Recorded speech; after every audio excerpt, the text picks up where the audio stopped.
Donc, c'est vrai que mon regard est un peu extérieur à celui vraiment des praticiens, quoique je partirais d'expériences que j'ai eues en tant que directeur pendant 4 ans du Comité d'éthique de la santé publique du Québec. Donc, je ne me souviens plus exactement des années, je pense que c'était 2004 à 2008. Bon, la santé publique m'a fait connaître un peu le domaine de la recherche en santé publique, également le domaine de l'intervention en santé publique. Nous étions appelés au comité, donc, à non pas nous n'avions pas comment dire, un pouvoir de casser ou d'interdire des recherches, mais plutôt de faire des conseils aux chercheurs qui présentaient des protocoles de recherche, des protocoles d'intervention surtout en santé publique, bon, sur le plan éthique. Et j'ai commencé à ressentir une certaine frustration, et c'est par là que je voudrais commencer, quant à la manière que, me semble-t-il, l'éthique a été, que ce soit au Québec ou ailleurs, intégré au monde de la recherche scientifique et en particulier au monde de la recherche en santé. Je dirais que, pour le dire en termes de slogan, l'éthique par rapport à la recherche, c'est très souvent institutionnalisé d'une manière qui est en quelque sorte trop peu et trop tard. Hein?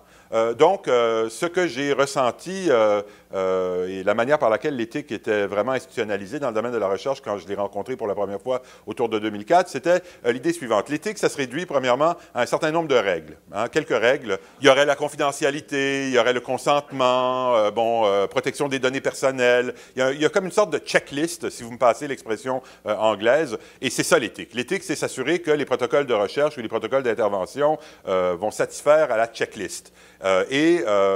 Donc, l'éthique, le comité d'éthique intervient d'abord en bout de piste. Alors, c'est pour ça que je dis que l'éthique intervient trop tard. En bout de piste, on élabore des protocoles de recherche sans trop se préoccuper de questions éthiques parce qu'on était intéressé par telle ou telle question. Et là, on se dit, ah oui, c'est vrai, il faut soumettre ça au comité d'éthique.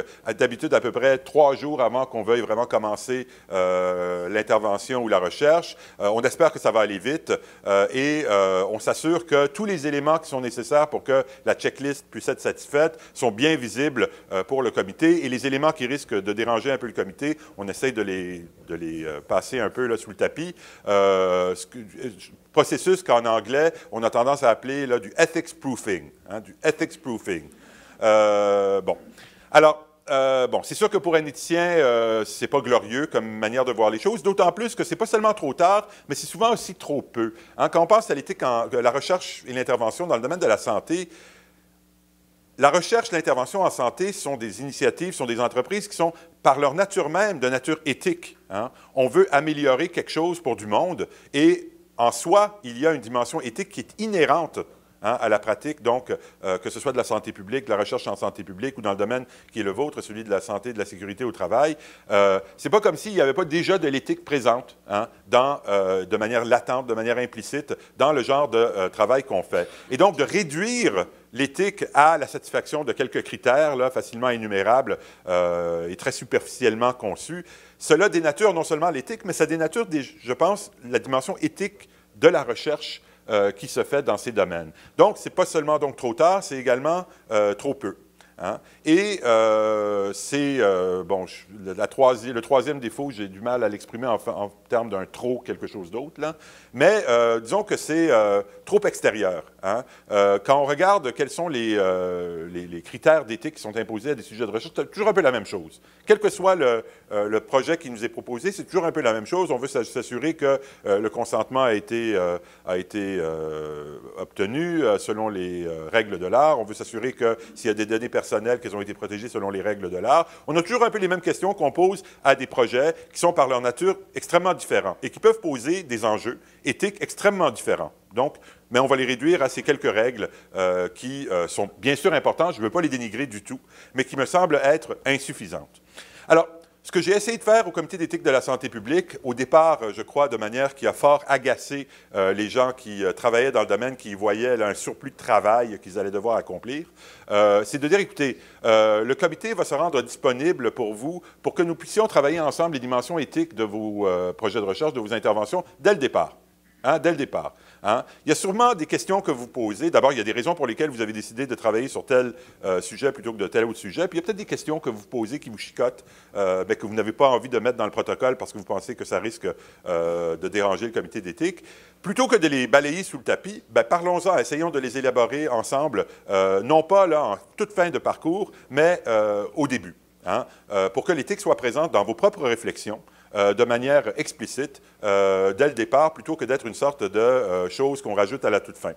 Et je dirais qu'après quelque temps, après une sorte de résistance du milieu qui était fort compréhensible, parce que j'essayais de changer un peu les règles du jeu, je dirais que beaucoup de gens se sont prêtés à l'exercice et que ça a donné lieu à, je crois, des interventions dans le domaine de la santé publique qui étaient meilleures du fait d'avoir pris davantage à bras-le-corps la dimension éthique dès le départ.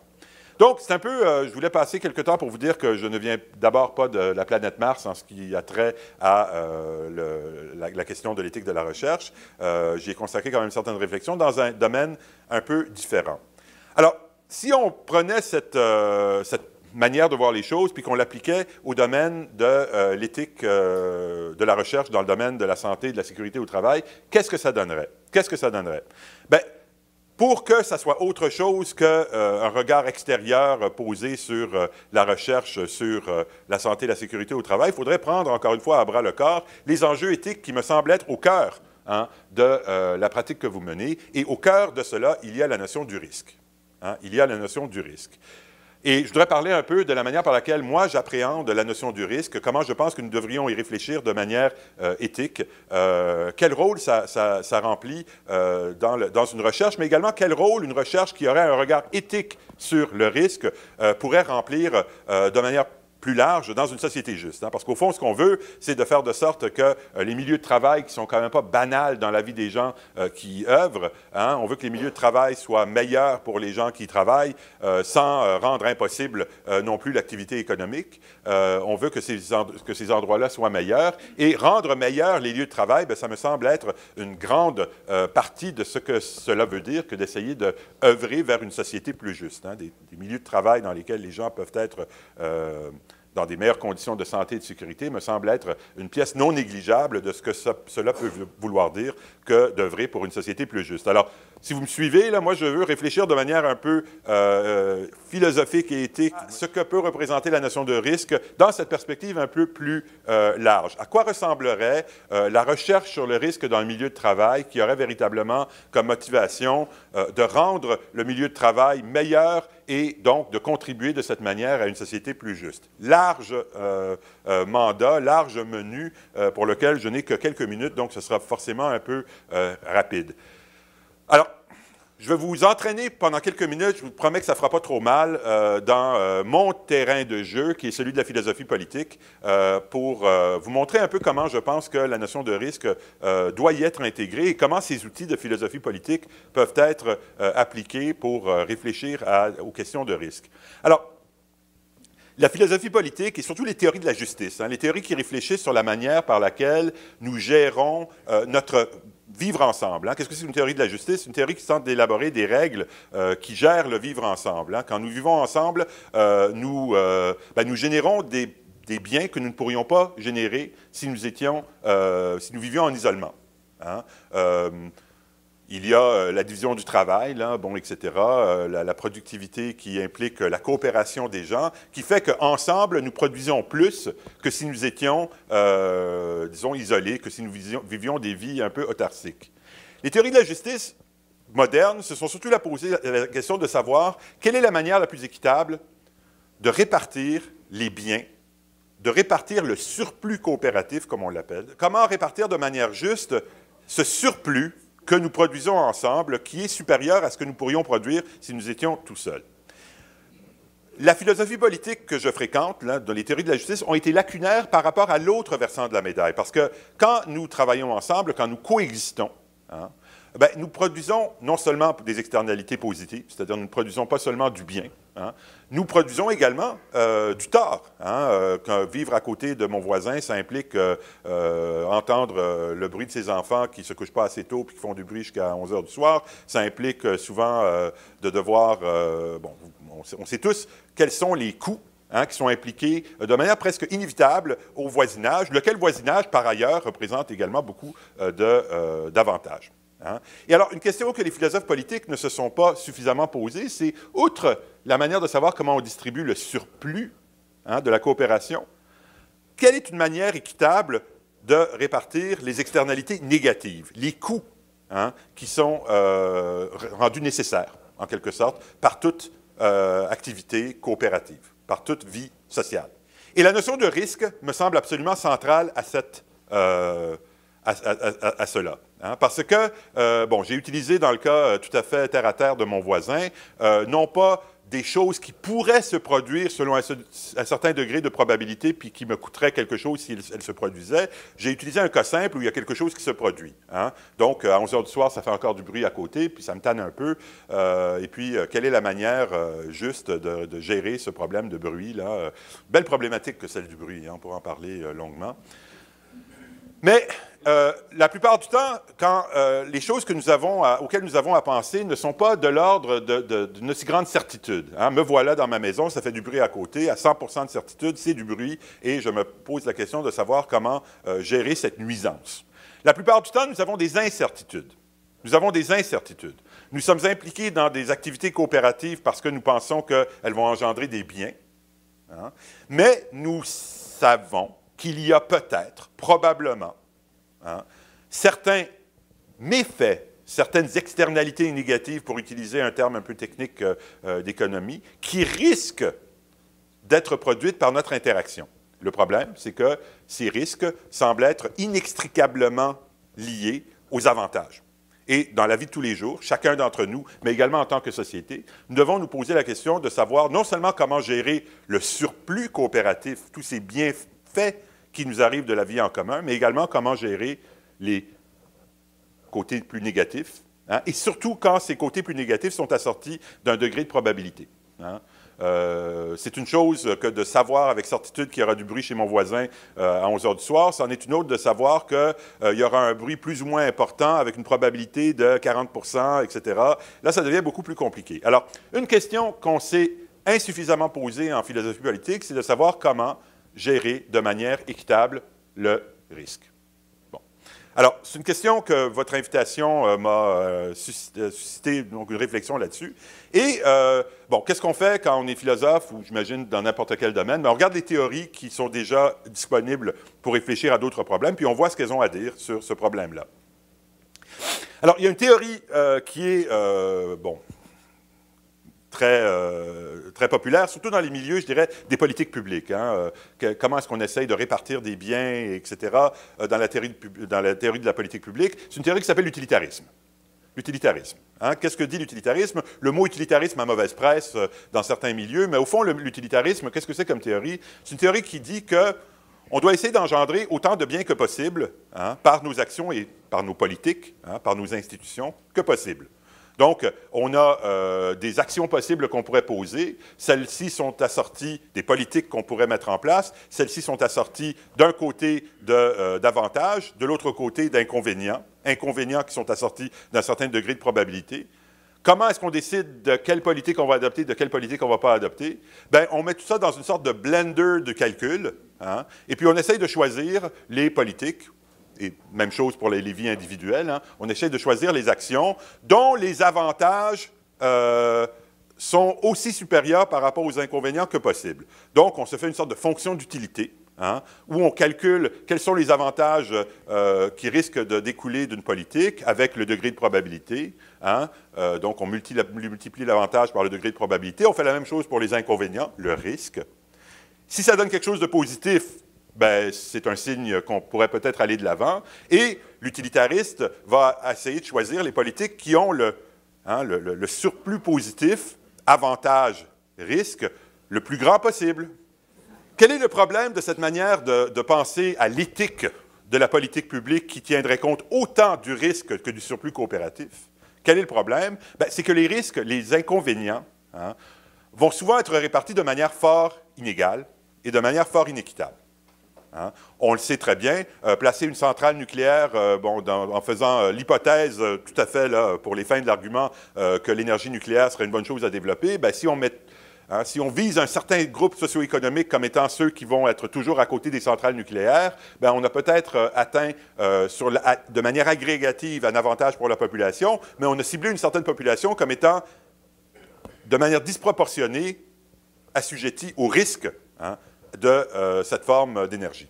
Donc, l'utilitarisme est une manière très intuitivement plausible de regarder la manière par laquelle on devrait faire nos politiques. Les Anglais vont souvent dire que l'utilitarisme, au fond, c'est as much bang for the buck hein, as you can get. Comment avoir autant d'avantages que l'on peut. Mais le problème, c'est que cette vision purement agrégative des choses met de côté quand même une dimension importante là, que nous voulons avoir réalisée dans nos sociétés si nous voulons qu'elle soit juste, c'est-à-dire la répartition. La répartition. Comment est-ce que les biens, mais également comment est-ce que les risques sont répartis.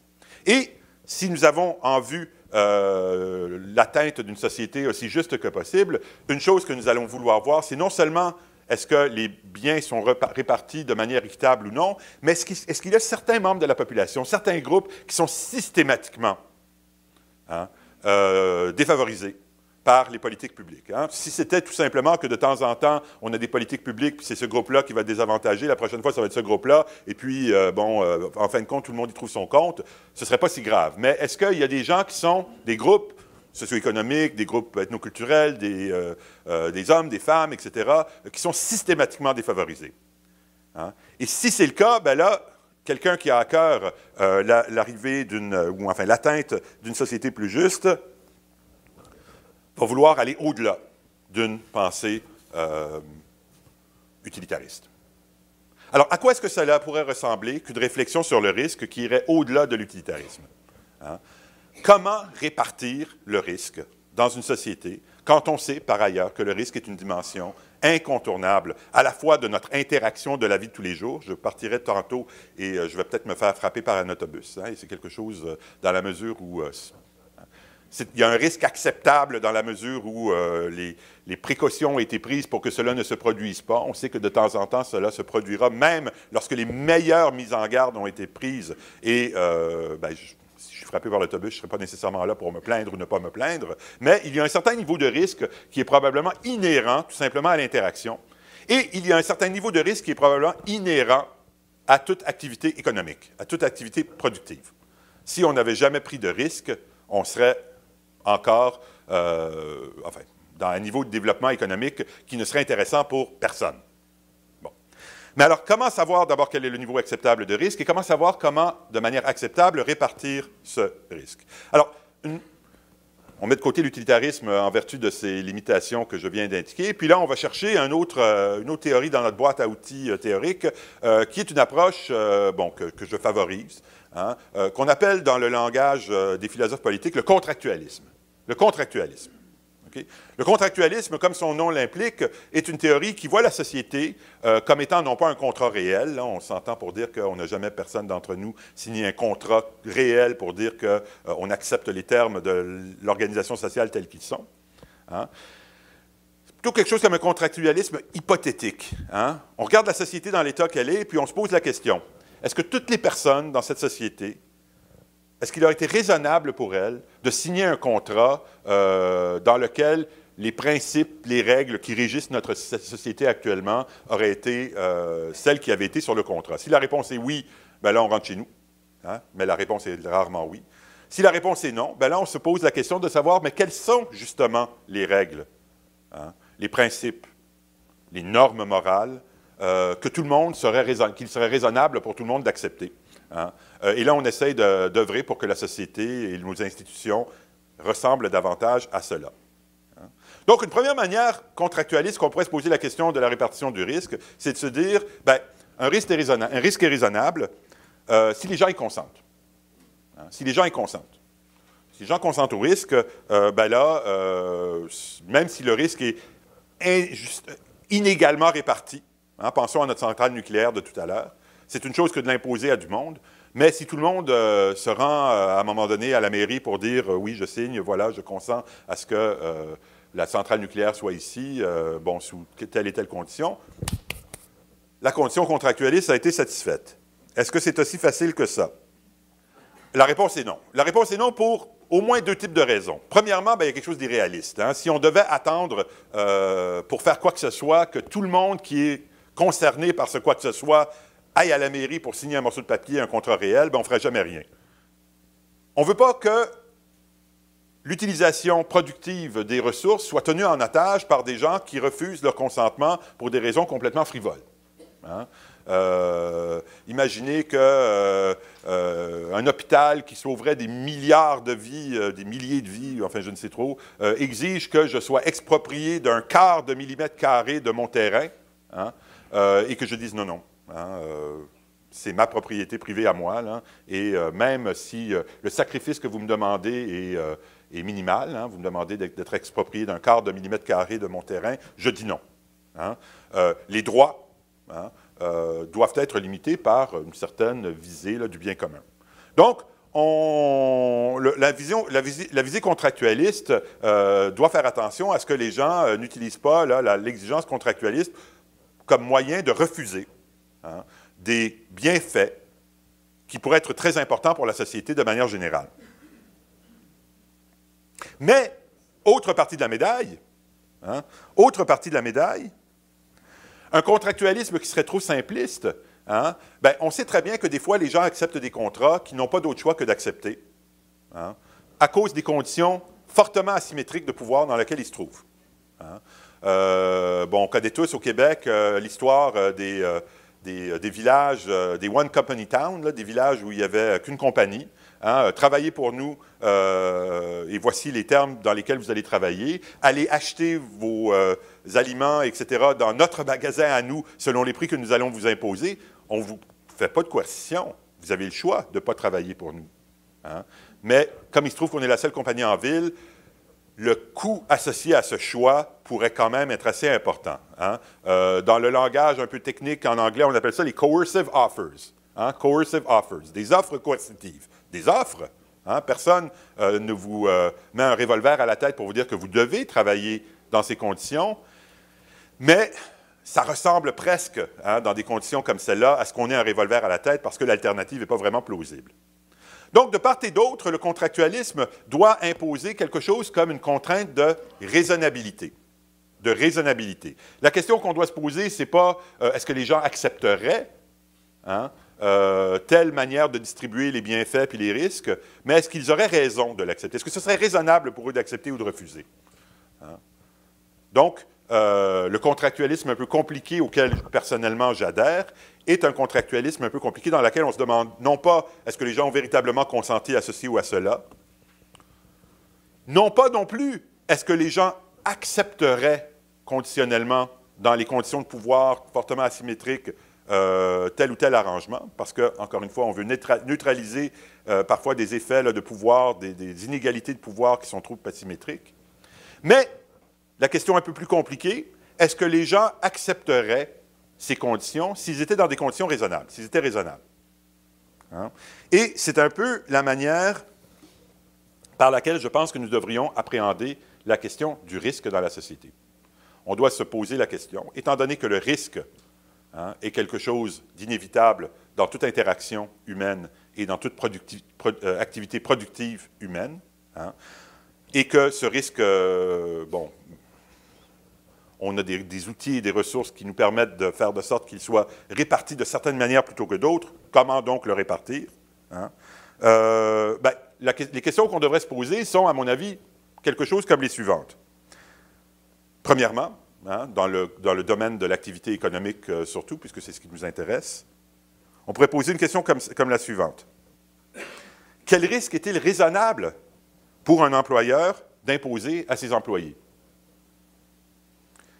Quel risque un individu peut-il raisonnablement accepter? Et au contraire, à quel moment est-il raisonnable pour un individu de refuser un certain niveau de risque?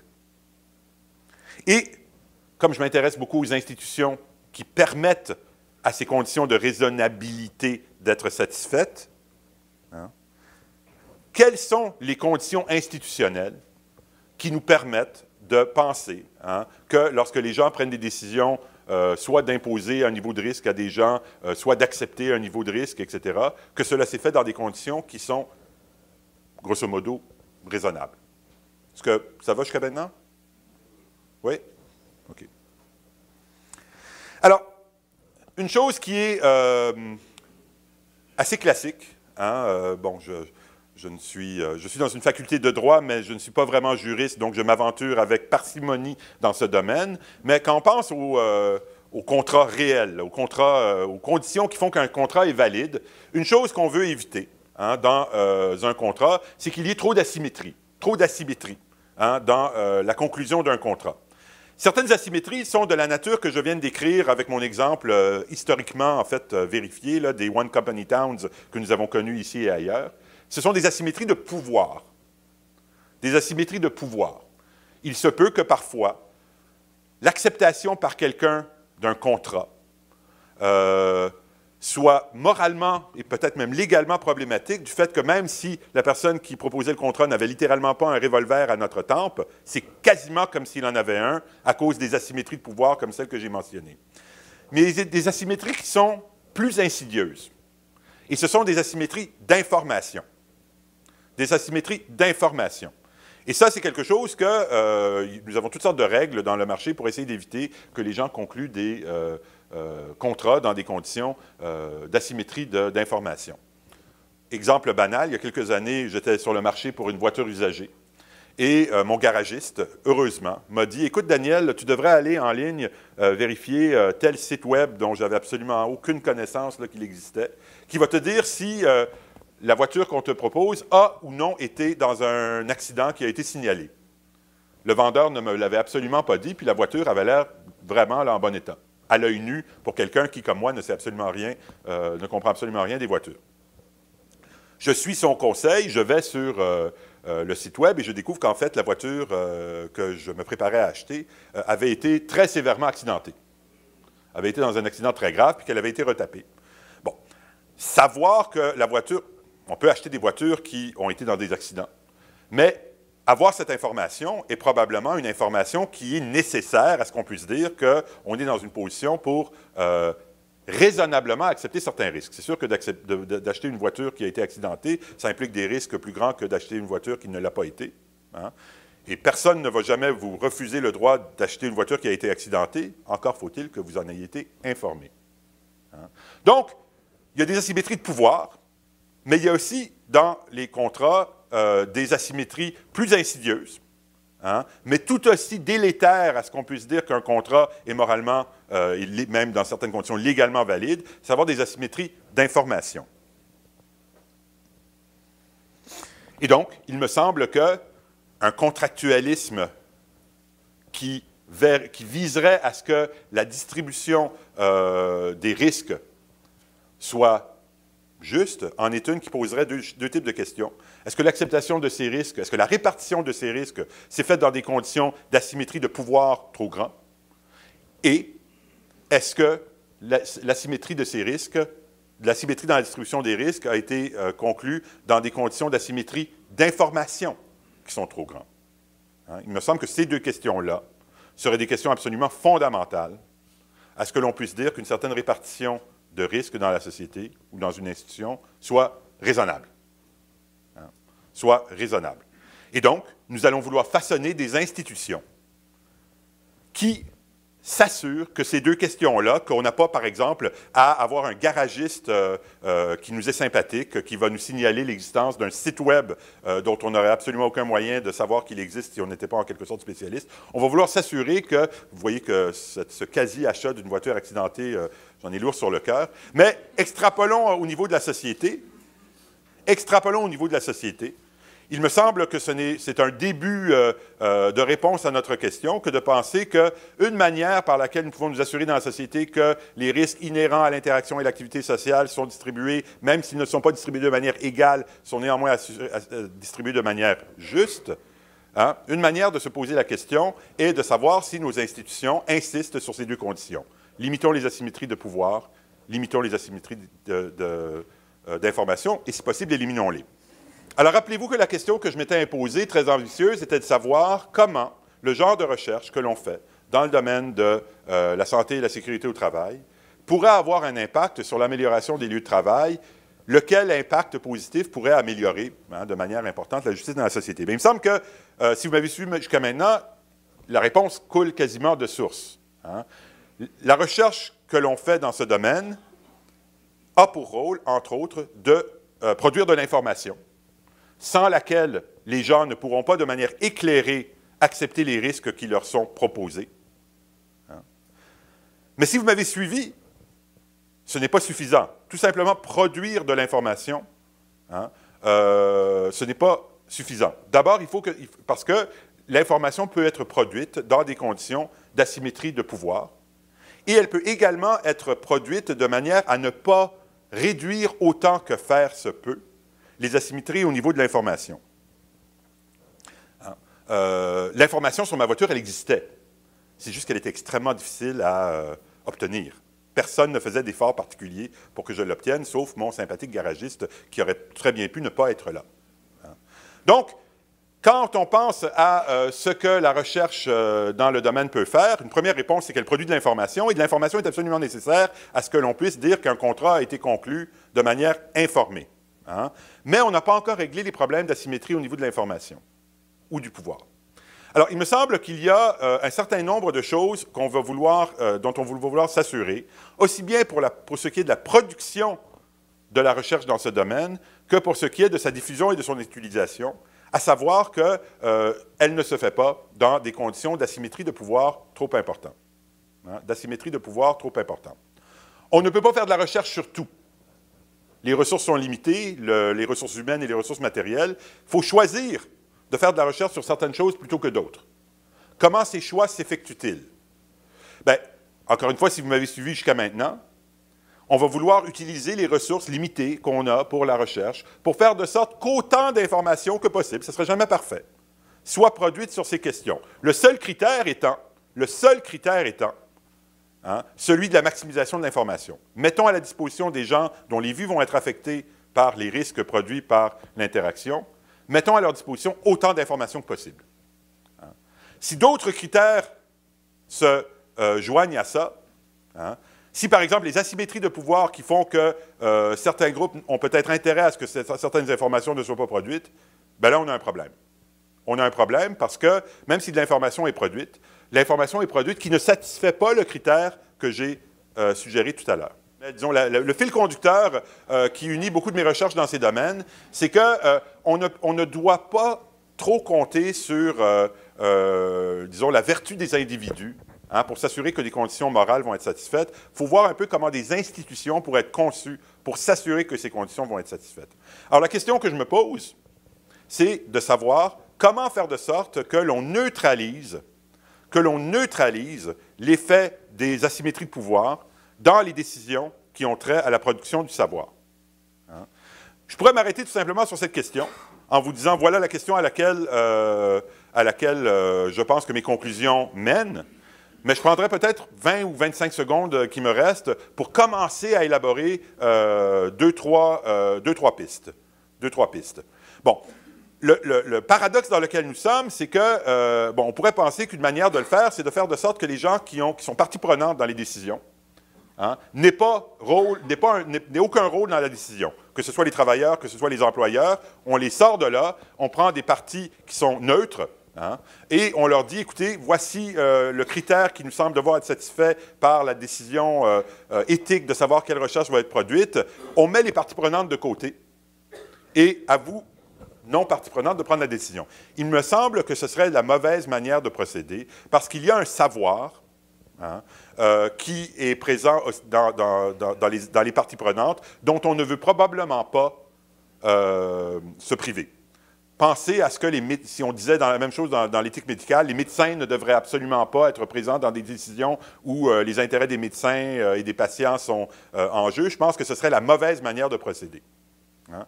Donc, les gens qui ont partie prenante, qui ont donc une certaine partialité par rapport aux enjeux, il faut qu'ils soient présents, me semble-t-il.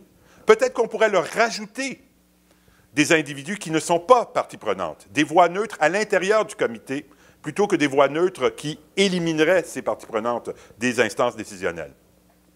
Une autre chose qui est très importante dans toute instance décisionnelle, ce sont les règles de décision. Les règles de décision. Hein? Vote-t-on à la simple majorité? vote-t-on avec des super majorités? Comment vote-t-on? C'est fondamental de savoir, pour produire un certain résultat qui sera plus ou moins proche des critères moraux qu'on s'indique, de savoir comment on vote.